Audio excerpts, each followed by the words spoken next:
Hello दोस्तों, Jain lip steno classes में आपका स्वागत है। डिक्टेशन स्टार्ट होगी 3 सेकंड बाद। स्टार्ट।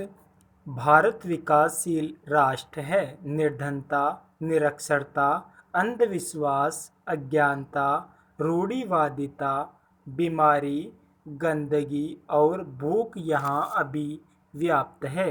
विदेशों का बढ़ता अरबों रुपए का ऋण राष्ट्र को धुन की तरह चाट रहा है। यहाँ के राजनीतिज्ञ राष्ट्र को राजनीतिक छल छंद की धूल से धूलिधूसरित करने को कटिबद्ध है। फिर भी भारत के वैज्ञानिक दिन प्रतिदिन विशाल राष्ट्र की अन्य समस्याओं को विज्ञान द्वारा हल करने के लिए दृढ़ प्रतिज्ञ है। पैरा वैज्ञानिकों की वैज्ञानिक सूझबूझ, कार्य कौशल, दृढ़ निश्चय और कार्य के प्रति समर्पण ने आज भारत को अंतरिक्ष संचार युग में पहुंचा दिया है, जहां अब तक भूतपूर्व सोवियत संघ, कनाडा, संयुक्त राज्य अमेरिका, जापान और विकासशील राष्ट्र इंडोनेशिया ही पहुंच पाए थे। पैरा 18 मई 1974 को पहला सफल परमाणु विस्फोटक पोखरण राजस्थान से लेकर 26 मई 1999 की अंतरिक्ष सफल उड़ान में 3 उपग्रहों की सफल अंतरिक्ष स्थापना तक का 24 वर्षीय इतिहास भारत की अंतरिक्ष विज्ञान संबंधी प्रगति का क्रमबद्ध लेखा जोखा है, कोई जादुई चमत्कार नहीं। पैरा भारत द्वारा अंतरिक्ष यात्रा का प्रारंभ लगभग 26 वर्ष पूर्व किया गया था। तब भारत ने इस क्षेत्र में एक छोटा सा पग उठाया था और थुम्बा से एक अमेरिकी रॉकेट छोड़ा था, किंतु 19 अप्रैल 1975 का दिन वह ऐतिहासिक दिन है जब भारत में निर्मित प्रथम उपग्रह आर्यभट्ट अंतरिक्ष कक्षा में स्थापित किया गया। उस दिन से विश्व में भारत की गणना उपग्रह निर्माण की क्षमता रखने वाले राष्ट्रों में होने लगी। पैरा भारत ने अंतरिक्ष में अगला पग रखते हुए 7 जून 1989 को सोवियत संघ के एक केंद्र से उपग्रह भास्कर छोड़ा। यह उपग्रह भारतीय अंतरिक्ष अनुसंधान संगठन द्वारा तैयार किया गया था। इसका उद्देश्य भू पर्यवेक्षण और पृथ्वी के प्राकृतिक संसाधनों का पता लगाना था। पैरा भारतीय वैज्ञानिकों ने अपनी प्रयोगशाला में निर्मित रॉकेट SLV-3 के द्वारा रोहिणी उपग्रह को 18 जुलाई 1980 को पृथ्वी की कक्षा में स्थापित करके अंतरिक्ष विज्ञान के इतिहास में नया स्वर्णिम अध्याय जोड़ने में अद्भुत सफलता प्राप्त की। पैरा 19 जून 1981 को भारत के महान वैज्ञानिकों ने अंतरिक्ष विज्ञान में एक पग और बढ़ाया। पहला संचार उपग्रह एप्पल यूरोपीय अंतरिक्ष एजेंसी के सहयोग से अंतरिक्ष में पहुंचाया गया। यह उपग्रह पूर्णतः भारतीय अंतरिक्ष अनुसंधान संगठन के बेंगलोर केंद्र में भारतीय वैज्ञानिकों ने तैयार किया। इसके प्रक्षेपण से भारत में एक नए संचार युग का आरंभ हो गया, जिससे आज देश को उपग्रह संचार के लाभ मिल रहे हैं। नवंबर 1981 में भारत ने दूसरा भू पर्यवेक्षण उपग्रह भास्कर 2 सोवियत संघ की सहायता से अंतरिक्ष में भेजे। पैरा 3 अप्रैल 1984 को भारतीय सैनिक राकेश शर्मा ने रूस के अंतरिक्ष यान में अंतरिक्ष में जाकर अनेक प्रयोग किए। उसके साथ ही रवीश मल्होत्रा ने भी अंतरिक्ष उड़ान का प्रशिक्षण प्राप्त किया था।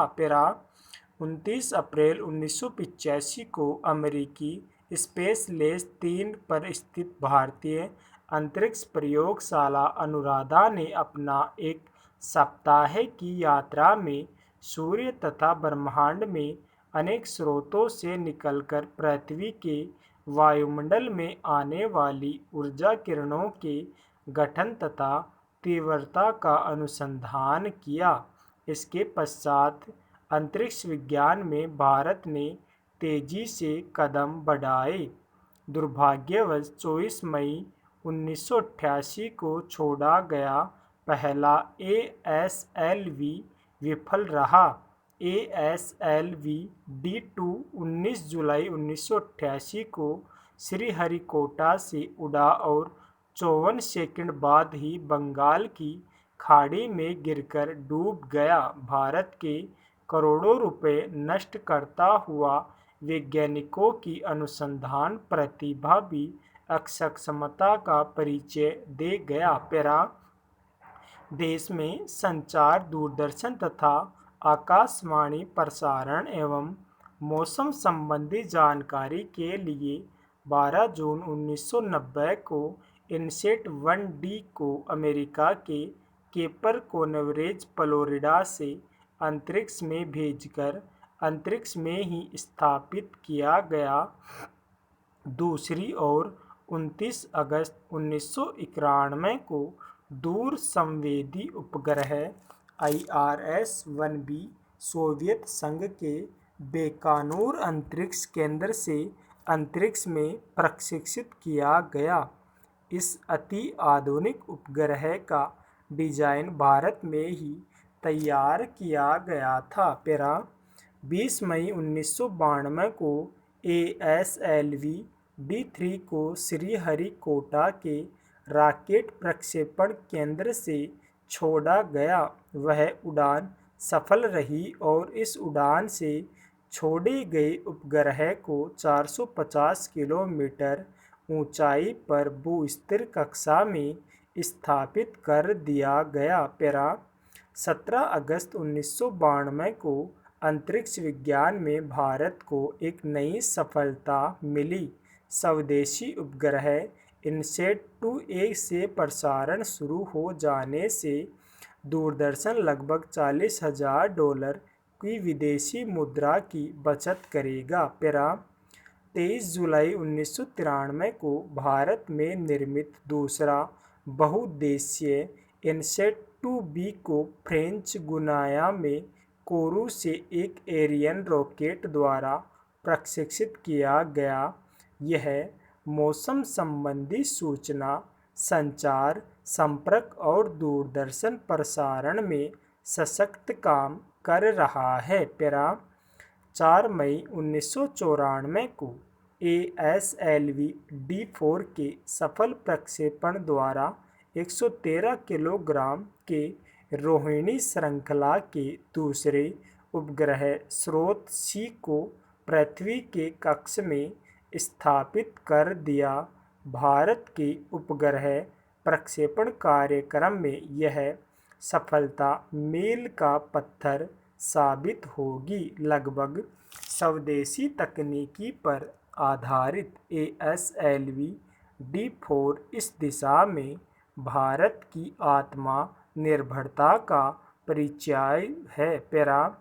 प्रक्षेपण की सफलता जहां खगोलीय जानकारियों और वातावरण संबंधी आंकड़े प्राप्त करने के बारे में नए दरवाजे खोलती है, वहां अमेरिका और अन्य पश्चिमी राष्ट्रों को एक करारा जवाब भी है, जिन्हें भारत की वैज्ञानिक प्रगति नहीं भाती। भविष्य में अंतरिक्ष कार्यक्रम के विकास की अत्यधिक संभावना है।